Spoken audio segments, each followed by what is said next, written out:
이 ROE 이걸 왜 말씀드리냐면요. ROE 같은 경우가 30%대 정도라고 한다면은요. 우리가 PBR 같은 경우가 대개 한 3배수까지 적정 주가를 보는 겁니다. 여러분 아시겠어요?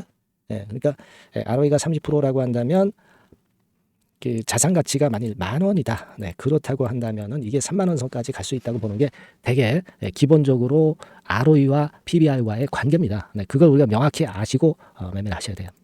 그리고 제가 아까도 말씀드렸죠. PBR이 물론 이제 0.45 내지 0.9배수에 속한 종목인데 이 배당이 없으면 이건 주주 환원이 제대로 되고 있지 않다는 의미이기 때문에 배당하고 같이 봐야 돼요. 배당하고 자기 자본 수익률하고 같이 봐야 된다는 겁니다. 예, 그 점 꼭 생각하셔야 되겠고 거기에 맞는 종목을 제가 추출을 한 겁니다. 그리고 퍼 배수 자체도 3 내지 7배 범위입니다. 자, 그렇기 때문에 이익성 면에서도 또 가치적인 면에서도 이익성 면에서도 모두가 좋은 조건에 해당이 된다는 얘기예요. 배당 그렇죠. 주주 환원 의지 있죠. 매출가익 안정성이 있죠. ROE 좋죠. 그죠? 자, 여러분 이 종목은 꼭 같이 하셔가지고 대박 한번 내시고 그런 매매를 좀 했으면 좋겠습니다. 자, 이 매집주를 원하시는 분들은요. 여러분들 제가 밑에 전화번호를 잠깐 보여드릴게요. 네, 자, 이 번호로 문자를 주시면 돼요. 네, 매집이라고 문자를 주시면 됩니다. 아시겠죠? 이 번호로 매집 간단하죠? 네, 여러분 매집이라고 문자 주시면 제가 이 종목 말씀을 바로 드릴 것이고 그리고 언제 사고 언제 파는 거냐 이런 것들 끝까지 제가 케어를 할 거예요. 추천만 해가지고 내팽겨쳐 두는 게 아니라 여러분들이 매도를 끝까지 할 때까지 케어를 할 겁니다. 네, 매집이라고 문자 주시는 분들에게는 최선을 다해서 케어를 하겠습니다. 아시겠죠? 여러분 감사합니다.